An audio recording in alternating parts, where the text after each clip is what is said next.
Brad Bergman. How would you describe yourself as a Democrat? I kind of had a bit of an evolution, but uh, I've always been interested in politics, and I guess always knew I was going to be a Democrat from family leanings and personal beliefs. And so I joined um, the Lancaster Democratic Committee about 3 years ago, and I've been working with them. I was a Bernie Sanders supporter. On a countywide level, the most recent example is the 2015 elections of countywide races, and the Republicans pretty much cleaned up, and there's not too much chance currently of a Democrat to win, except we have county commissioners, and how that works is you vote for 2 out of 3, so there's always going to be two.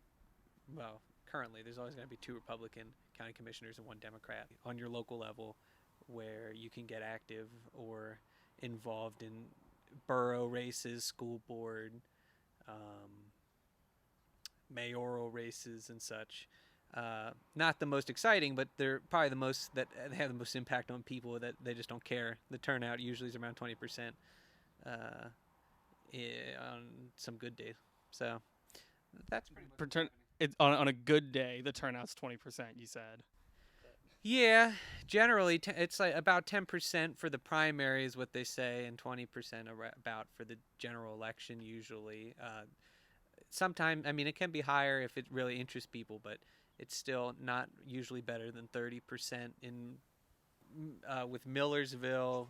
It could be um, the same kind of turnout. It depends because college kids don't usually turn out. So yeah, I think it does have a lot to do with not just one-sided races, but I think a lack of interest amongst people in voting. How would you say that people should start getting a little more involved, like locally? I guess the first thing would be they probably could run themselves. That might be the most important thing, since a lot of them don't really have candidates, or the parties pretty much just pick just anybody that is a party like activist or loyalist that just happens to show up, rather than somebody more qualified for it.